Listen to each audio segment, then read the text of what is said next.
از سرخط موضوع امروز شروع میکنه. ابلاغ خبرنگاری رادیوی آزادی به مسئولان دعوتی جوانان به ارتشگران افتاد. دستان حربی منطقه کلوب 3 نفر را جزا داد. ایران کشورهای آسیای مرکزی از جمله تاجیکستان را به استفاده مشترک بندر چوبهار دعوت کرده است. توانیم که در اونجا یک مقدار زمین را اجاره گیریم و اینفراستراکچور خودمان برای بارهای خود تاجیکستان اگر اونجا انبارها در نظر داشته باشد، میدانهای بارفراری اگر تشکیل کنیم به منفعت کار می‌بود. و مربی شناخته روس اوید به جودو به تاجیکستان آمد تا اینکه ورزشکاران تاجیک را به سبقت‌های بین المللی آماده کند. دوستان حربی منطقه کلوب امروز در یک نشست خبری اعتراف کرد که در سال 2019 چند حالت بازوری جلب کردن جوانان به ارتش آشکار شده است.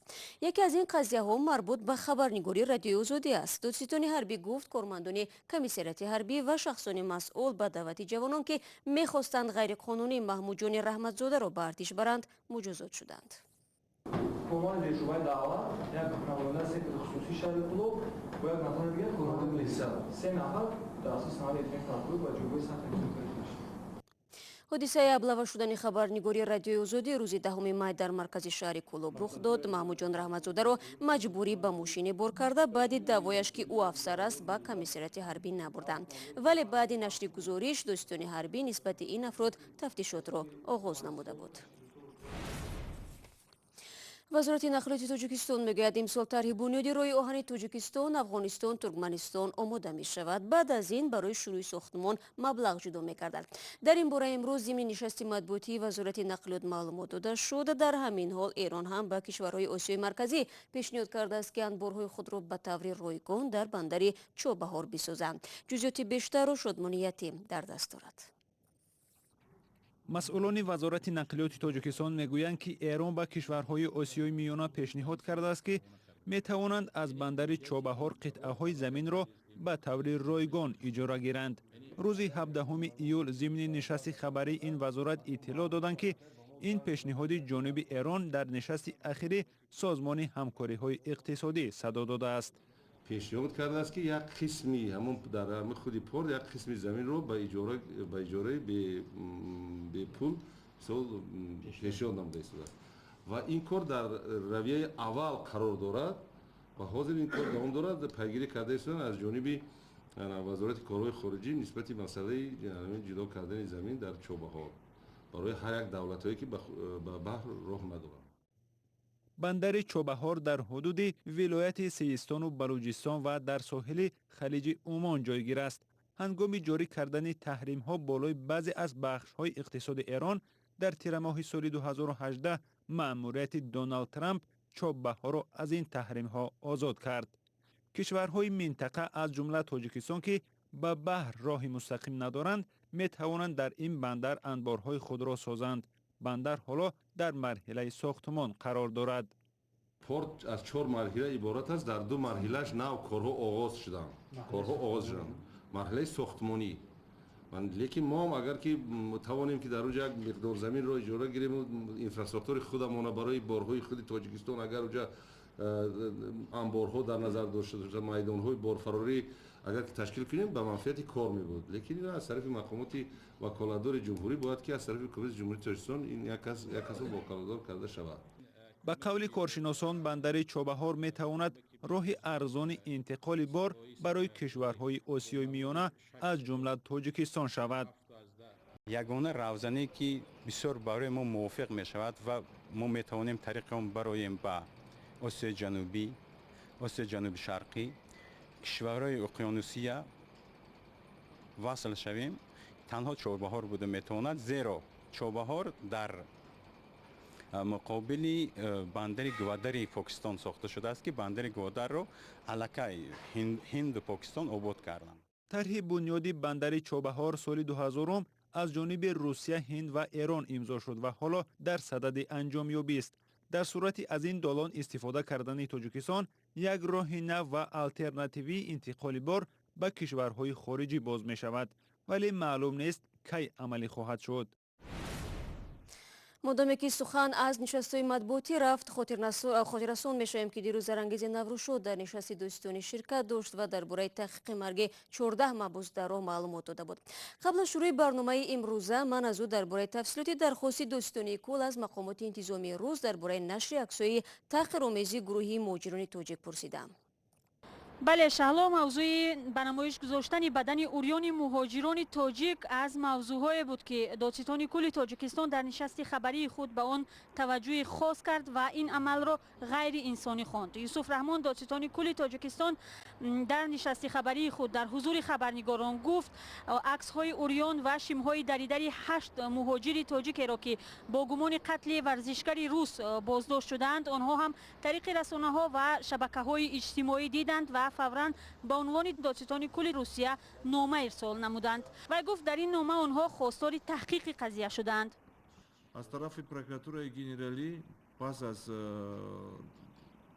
دیدن بگیم رسم ها همون لحظه مکتوب به پروکراتور گنرالی فدراسیای روسیه چایکا آماده کرده شده فرستاده شد و خواهش کرده شد که نسبت آن شخصان کارمندان حفظ حقوقی که نسبت شهروندان ما چنین رفتار غیر انسانی را دیدن اگر در اصل از طرف آنها رخ داده باشد چاره‌های قطعی اندیشند.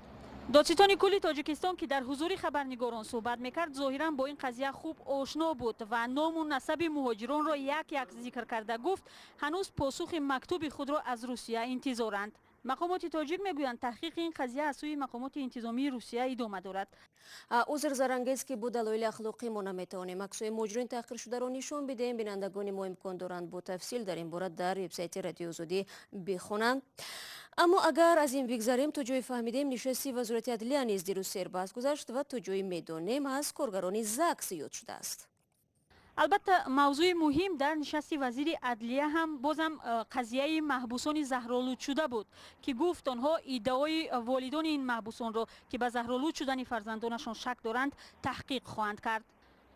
اما موضوع پربحث دیگر در نشست واکنش وزیر عدلیه تاجیکستان به بیانیه بحث برانگیز رئیس ولایت ختلان درباره کار زنان بی شوهر بود. او این اندیشه رئیس ولایت ختلان را نادرست خواند.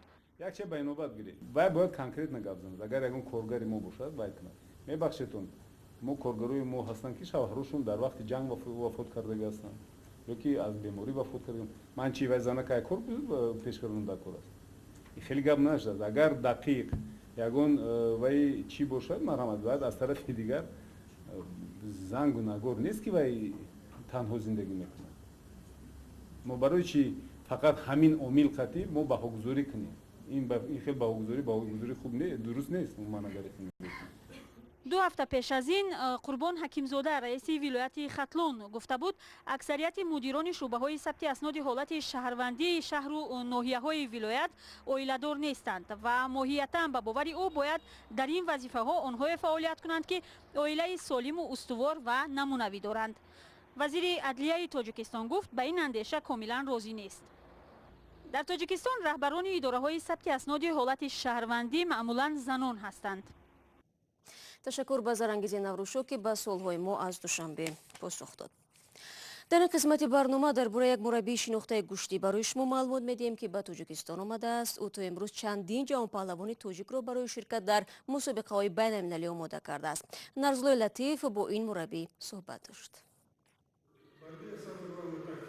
ولادیمیر یلچنینوف مربی شناخته روس عاید به جودو مدت 3 ماه است در دوشنبه فعالیت دارد. نفری که پهلوانان معروف تاجیک رسول باقیف، نعمت الله اسرانقلوف و کامرانشاهی اوستاپیریان از مکتب او گذشتند.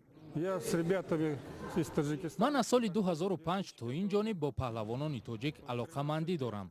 طول این 13 سال ما با همراهی بچه‌ها تمام نتیجه هایی که در جودو است به دست آوردیم. از بازی‌های المپی و قهرمانی جهان سر کرده تا بازی‌های آسیایی و جام جهان.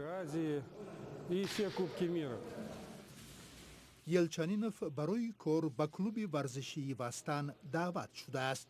این باشگاه سال 2010 با سرپرستی پهلوان معروف تاجیک نورعلی شریفوف نخست در ناحیه درواز بعداً در شهر دوشنبه تأسیس یافته است.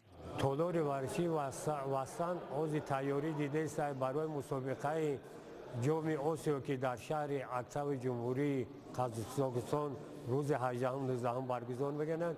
در این مسابقه از تالار ورزشی وستان 4 پسر بچه و 2 دختر اشتراک می‌کنند. این اولین مسابقه است که بچه‌ها امتیازهای المپی به دست می‌آورند. فکر می‌کنم امکان دارد که ما حتی مدال هم بگیریم. این مربی پرتجربه تاجیکستان را مکانی استعدادهای نادر می‌داند. باور دارد در آینده نزدیک از بین آنها رسول با قیف‌های نو به کمال می‌رسند. خلق تاجیک در گشتی استعدادهای مادرزا دارد. 100 ساله‌ها بابا و باباکلان شما به گشتی مشغول بودند. به همین خاطر بچه‌های شما دارای نشاندادهای بلند در نمود جودو میباشند. این ارثی است. сафари расмии сарвазири Корея Ли Накион ба Тоҷикистон рӯзи гузашта бо имзои соҳишномаи кӯмакҳои бебозгашт байни ҳукуматҳои ду кишвар ва ёддошти ҳамкорӣ ба анҷом расид. Вале зоҳиран умедвории Тоҷикистон аз ҳамкориҳои минбаъдаи соҳибкорони тоҷику кореягӣ бештар аст. Амрин Олимов дар ин бора гузориш медиҳад. ширкати мобилии Тисел қасд дорад фановарии нави интернетии 5G-ро роҳандозӣ кунад. мо ҳам яке аз ширкатҳои аввалине ҳастем ки на фақат дар Тоҷикистон дар оси миёна литсензияи аввалини технологияи насли навро гирифтем. ин технология аслан барои суратҳои беҳадам калон, барои мисол оператсияҳои рақамие ки мисол миллион миллиард ба қавли оён мешавад. аз ин лиҳоз ин технология на фақат барои алоқа аст, ин технология аст ки мошин ба мошин гап мезанад. роҳандозии фановарии 5G ва таъмини шароити ҳукумати электронӣ дар Тоҷикистон аз дастовардҳои ҳамоиши соҳибкорони Тоҷик ва Корея дар шаҳри Душанбе дониста мешавад. ҳайати беш аз 200 нафарии соҳибкорони Корея 2 рӯз қабл вориди Душанбе шуд. дар музокироти рӯбарӯи соҳибкорони ду кишвар ҷонибҳо дар бораи таъсиси корхонаҳои муштарак дар заминаи насоҷиву либосдӯзӣ ва ҳатто парвариши дарахту бутаҳо суҳбатҳо мекарданд. ҳоло бархе аз созишномаҳо имзо шуданд, аммо музокироти соҳибкорони ду кишвар идома дорад ва натиҷаҳои тавофуқоти онҳо дар ҳамоиши минбаъдаи соҳибкорон дар оғози тирамоҳи соли ҷорӣ дар шакли қарордодҳо ба имзо мерасанд. дар ин ҳамоиш 6 созишномаи ҳамкорӣ ва санади ҳусни тафоҳум миёни ширкат ва муассисаҳои Тоҷикистон ва Корея ба имзо расид ва дар пайи ин музокироти рӯбарӯ ки айни замон миёни намояндагони ширкатҳои Тоҷикистону Корея идома дорад, гуфта мешавад зиёда аз 30 созишномаи дигар омода хоҳад шуд. на ҳама аз қарордодҳои дар ҳамоиши соҳибкорони ду кишвар ба имзо расида ба мавзӯи тиҷорат ё хадамоти фановарӣ марбут буданд. муҳаммад Юсуф Имомзода раиси Донишгоҳи миллии Тоҷикистон бо яке аз донишгоҳҳои бонуфузи Корея дар бораи тақвияти ҳамкориҳо санади ҳусни тафоҳум имзо кард. خب توجه کردن متخصصان، تبادل دانشجو، تبادل استاد، کارهای علمی تحقیقاتی در تمام سمت‌هایی که برای دانشگاه‌ها برای مزایای تحصیل عالی کسبی خاص است در همه سمت‌ها عملی می‌شود. توجیکستان با جمهوری کره از ماه اپریل سال 1992 رابطه‌های دیپلماتی برقرار کرده است. در 5 ماه سال جاری دو کشور با مبلغ 12.9 میلیون دلار آمریکایی دو گرفت کردند که نسبت به همین دوره سال گذشته 3.6 میلیون دلار بیشتر بوده است. و شام دیروز نجات بخشان از داخل آب دوشنبه در حدود بازار سلطان کبیر جسد دختر جوانی را بیرون آوردند. با اطلاع قسم نوبتداری کمیته حالتهای فوق‌العاده این دختر حادثه تبر و 17 ساله بوده با باور مقامات او خودکشی کرده است.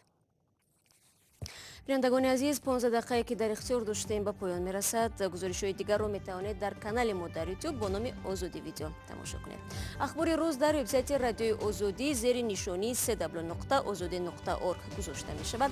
مطالب ما همچنان در شبکه‌های اجتماعی دسترسند. فردا صبح بر وقت نوید بامدادی پیشنهاد شما میگردد و تا برنامه فردا خدا نگهداری شما باشد.